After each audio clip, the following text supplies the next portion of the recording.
So yeah, for years I've wanted to do this, so decided to start my own YouTube channel up. I didn't have a clue what to cover, so my first video decided with all the things going on right now in 2020, because it has been non-stop, right? I picked some random news stories I thought were a bit relevant and interesting, so I hope you enjoy this content, and if you do, give it a like. Let me know if there's any other kind of topics you'd like me to cover, have a look into. And yeah, thanks. I'm going to start things off with a story everyone should be familiar with. The arrest of Ghislaine Maxwell, Jeffrey Epstein's ex-girlfriend, or handler, or as the mainstream like to put it, is pimp. And that Jeffrey Epstein, by the way, we all know didn't kill himself. But I don't want to look at this story. I want to show you the interesting story of the family. Very interesting family, yeah? Ghislaine Maxwell's twin sisters have their own wild stories.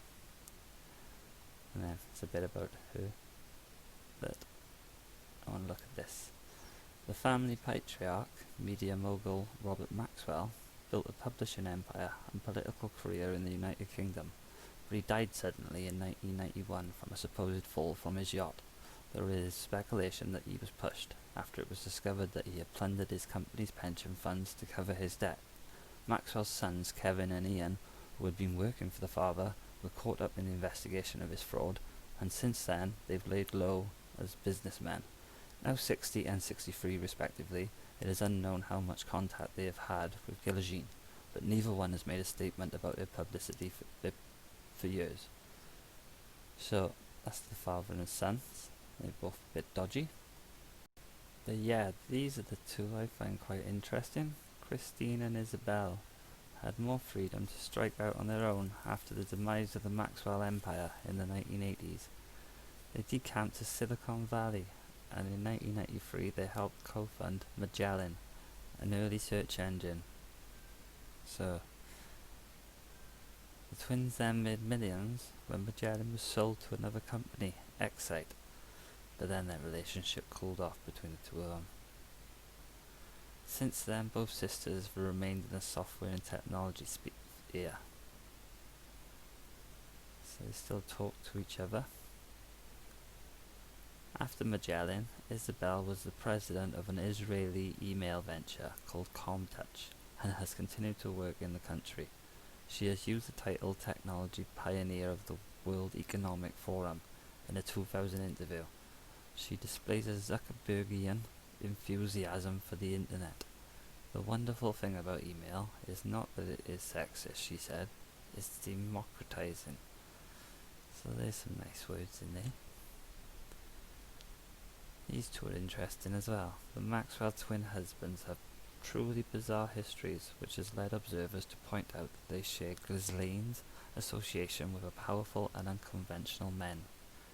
If you want to look into these, Christine is married to Roger Molina, an anthropologist, and Molina, the Daily Beast reveals, hangs out in California with the likes of Scientology founder L. Ron Hubbard and rocket engineer Jack Parsons, occultists and transhumanists, a strange echo of Jeffrey Epstein's friends in similar academic and business circles. So yeah, she's all kinds of strange. And Isabel's romantic history might be the strangest. First she was married to the son Carl Jesse, I'm butchering all these names I know, a scientist who invented the birth control pill. Nice family. Her third husband, Al Shekel, was a con man and an optical illusionist who befriended scientists and academics despite not having a degree in those fields himself. Sound familiar, Epstein?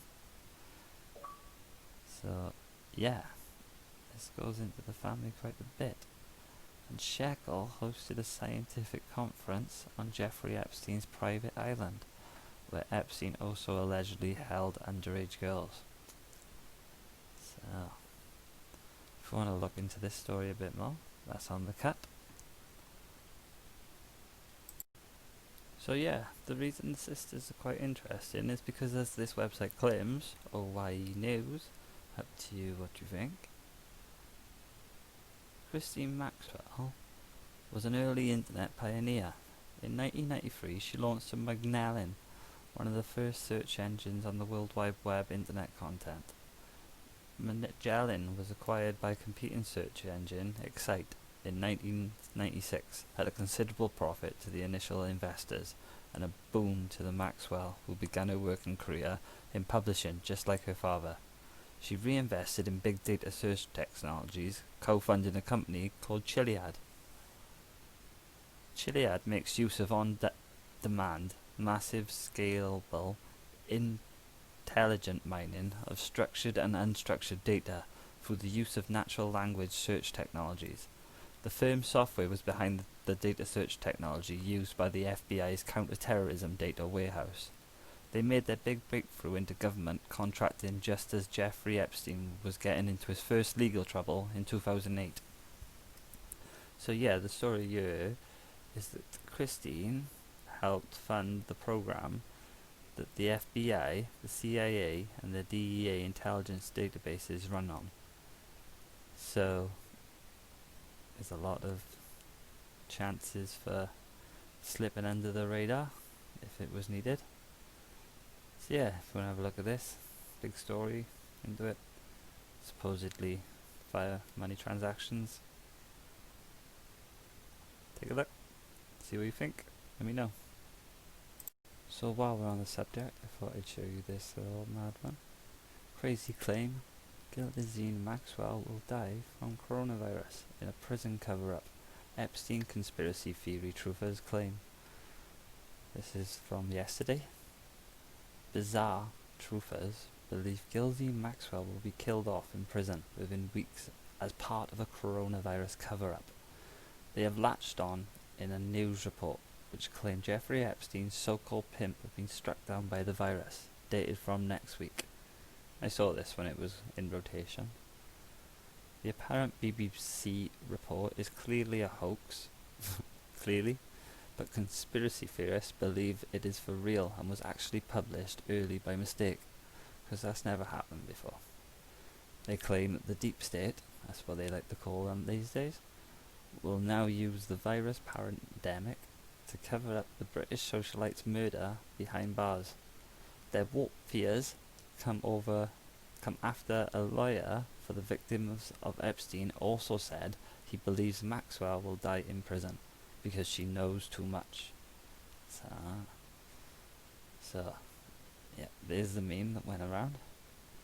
Ghislaine Maxwell moved to intensive care as coronavirus symptoms worsen, and it's dated from the 11th of July. So, what do you think? Ghislaine Maxwell will be found shot, stabbed and have a broken neck. Cause death? Coronavirus. It worries me that people look at this and automatically think it is real. Even if it was something the BBC were plotting, they wouldn't write the article and date it 8 days in advance and just leave it lying around. They've never done that. So yeah, what do you think about that one? Is it real? Is it all fake? Is it all just part of the script? Let me know in the comments. So here's a story that doesn't seem to be getting the coverage it deserves. Pope Benedict XVI has been exiled. Have you heard about this one? The article is published by the website From Rome. I've never heard of it, but I'm guessing its validity can be trusted. Maybe. Pope Benedict XVI has been exiled. Published June 19th, 2020. So just over 3 weeks ago from now. Break-in. It has been alleged by multiple sources that Pope Benedict XVI has been driven from the Vatican and placed under conditions which appear to be imprisonment and exile. Very interesting. The German press has been told that Pope Benedict will not be allowed to give interviews in written or video format. That does make the whole thing sound a little suspicious, don't you think? So we're not allowed to know nothing, is it? Right. The Bild, which I found out is a German newspaper, has confirmed not only that the Pope has no plans to return immediately to the Vatican, but has announced that he will not return to the Vatican again. so they confirm the story is true. The presence of the Vice Commandant of the Vatican Police at his side is thus clearly to control the situation. So the Vatican's own police forces removed him, and it seems. I wonder what he did. Sources in the Vatican say that the presence of the true Pope at the Vatican was considered a spiritual and moral obstacle to the ultimate revolutionary aims of Bergoglio, married clergy, gay marriage, women priests, satanic worship, incorporated into all the masses in all the Catholic churches around the world. Wow. Well, I guess it does go against all what they stand for. Who knows standard as the supposed good guys in all this? Then some bit about the journalists that amassed the goings on. Andrea Cornelli and Marco Cosmo, if you want to check them out. And a bit about the church, which isn't my thing. If it's yours, go church. Exile was a punishment of the Roman legal system in which a citizen was excluded from the city of Rome for a determined number of years or for life. During an exile, a person was not free, but under the guard of a jailer. Often the person was not allowed to leave a city or island. So either Benedict has done something naughty, or he was protecting the church from the Bergoglio revolutionaries. What do you think? Let me know.